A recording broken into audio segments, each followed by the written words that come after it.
Every hotel has strange guests, but one guest never checked in, never checked out. Yet every single night, room 909 called the front desk. And one night, I answered. I should have let it keep ringing. If you enjoyed terrifying Reddit horror stories with shocking twists, mystery, and suspense, hit that like button, subscribe, and turn on notifications. Now, let's begin.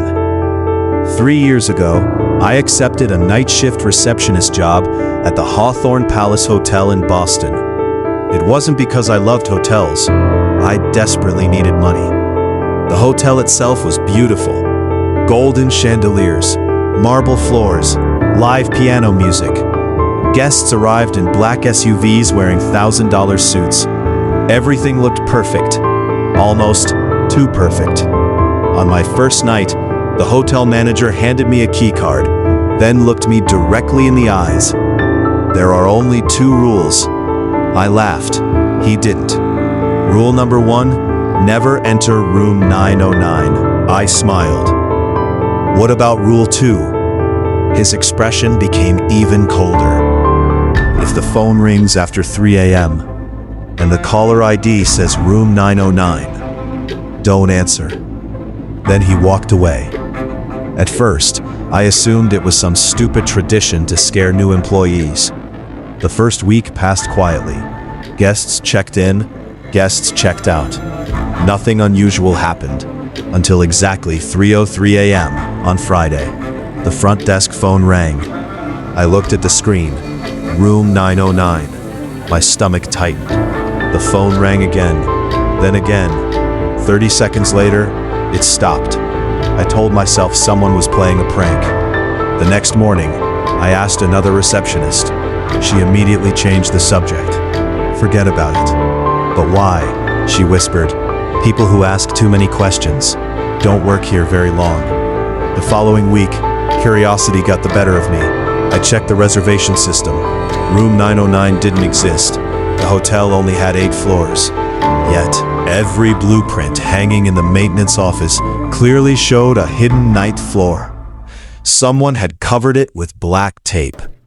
That night, I couldn't stop thinking about it. At 2:58 a.m., I stood staring at the phone. 2 minutes later, it rang. Room 909. Ring, ring, ring. I reached for the receiver, then stopped. The manager's warning echoed in my head. I let it ring. After almost a minute, it finally stopped. Just as I breathed a sigh of relief, the elevator behind me, ding. Its doors slowly opened. No one stepped out. But muddy footprints, fresh footprints, slowly appeared on the marble floor, one after another, as if someone invisible was walking toward the front desk. I couldn't move. The footprints stopped, just a few feet in front of me. Then, the front desk computer turned on by itself. One sentence appeared on the screen. You should have answered. My blood ran cold. I looked around. The lobby was completely empty. The security cameras all went black. For almost 10 seconds, I couldn't breathe. Every security monitor in front of me was black. Not one camera worked. Not in the lobby. Not in the parking garage. Not even outside the hotel. Then, all the screens flashed back to life at the exact same moment.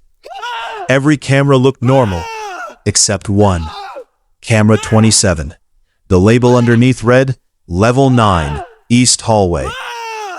I frowned. There wasn't supposed to be a 9th floor. The screen showed a long hallway, old wallpaper, flickering lights, a single wooden door at the end. Room 909. The hallway was empty. Then, without warning, a tall shadow slowly crossed in front of the camera. Not walking, gliding. The picture immediately filled with static. I blinked. When the image returned, the hallway was empty again. The next morning, I went looking for answers. The hotel's oldest maintenance worker, Frank, had worked there for more than 30 years. I asked him a simple question. His face turned pale.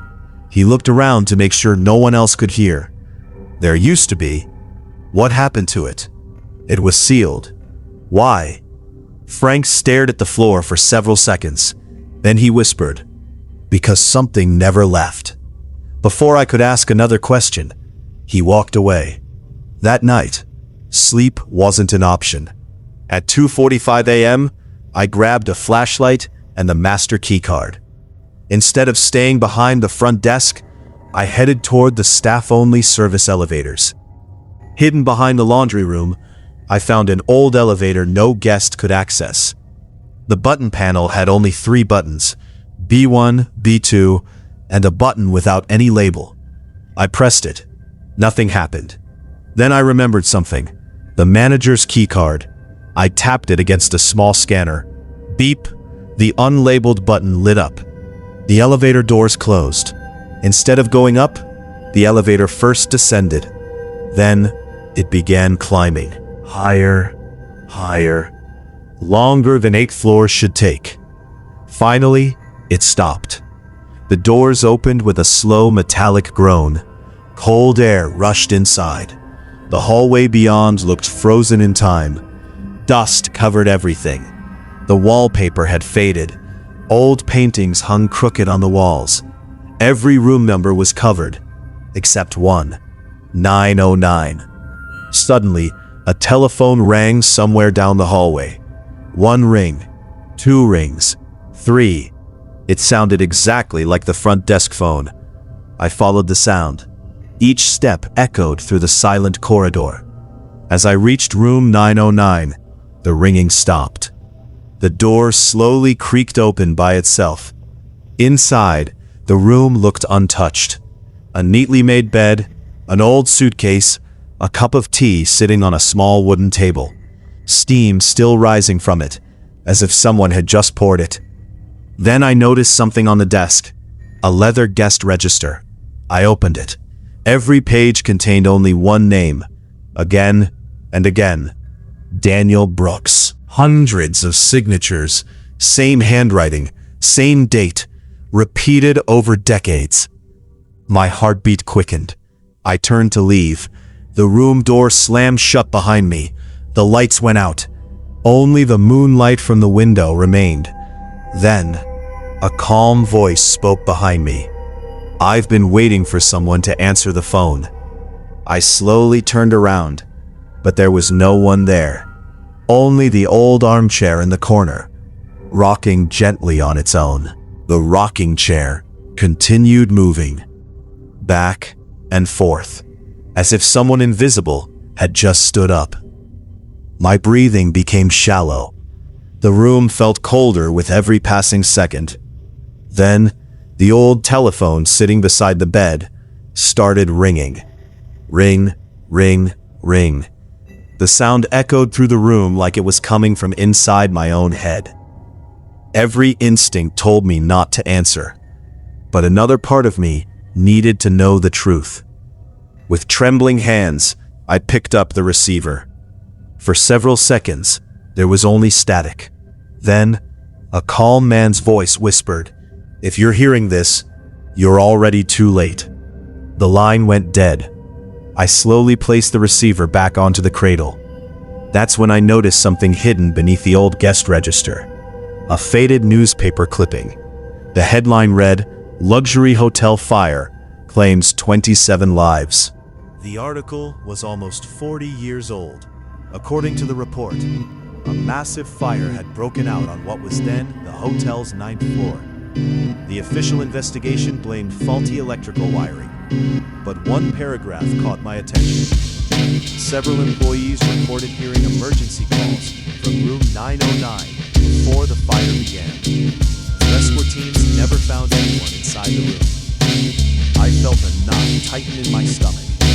The room had existed. Someone had stayed here. And somehow, the hotel had erased every trace of it. A loud metallic bang echoed from somewhere outside. Then another. Someone or something was walking down the hallway. Slow, heavy, deliberate footsteps. Thud, thud, thud. The footsteps stopped. Outside room 909, a shadow appeared beneath the door. I backed away until my shoulders touched the wall. The doorknob began turning, very, very slowly. The door creaked open. Standing outside was the hotel manager, but something was terribly wrong. His expensive black suit was covered in ash. His skin looked pale, cracked, like burned porcelain. He smiled. "You weren't supposed to come here." His voice sounded normal. His eyes didn't. They were completely black. I ran. I shoved past him with everything I had. The hallway stretched endlessly ahead. The lights flickered violently. Every hotel room door suddenly opened at once. Inside each room, people stood silently, watching me. Men, women, children, all dressed in clothes from different decades. None of them blinked. None of them spoke. They simply watched. As I sprinted toward the elevator, every head slowly turned to follow me. The elevator doors refused to open. I slammed the button again. Nothing. The manager wasn't running. He was simply walking, calmly, confidently, as if he already knew I couldn't escape. Then, Frank's voice echoed through the hallway. "Over here!" A maintenance door suddenly opened. Frank grabbed my arm and pulled me inside. We stumbled into a narrow concrete staircase. He slammed the steel door shut. Almost immediately, something hit it from the other side. Boom! The entire stairwell shook. Frank didn't stop running. "Move!"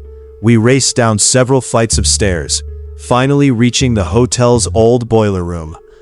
Frank leaned against the wall, breathing heavily. I knew this day would come. "What is happening?" I shouted. Frank looked at me with exhausted eyes. The fire never ended. I stared at him. "What do you mean?" He swallowed hard. "Every few years, the hotel chooses someone curious enough to find the 9th floor. It feeds on curiosity. It always has." Another massive impact echoed through the stairwell door. The steel frame began bending inward.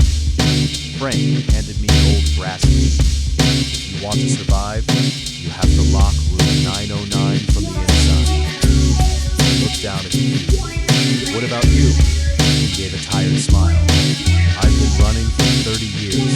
I think my shift is finally over." Before I could answer, Frank turned, walked toward the shaking stairwell door, and unlocked it. The moment it opened, darkness rushed inside. I heard Frank yell, "Now run!" I didn't look back.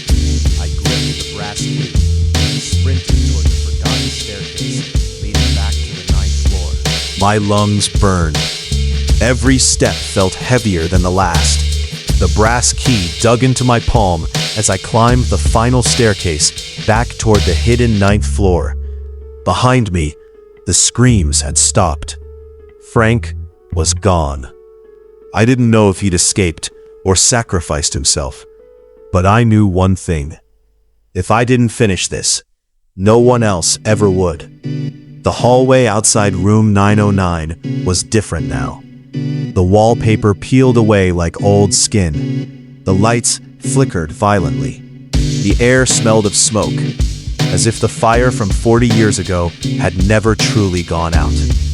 The door to room 909 stood wide open. Inside, the room was empty. No chair, no suitcase, no telephone. Only a single wooden door at the far end of the room. A door that hadn't been there before. Above it, a brass plaque read. I pushed it open. Beyond it was an enormous circular room. Dust-covered chandeliers hung from the ceiling. Rows of hotel ledgers stretched across endless shelves. Thousands of guest names.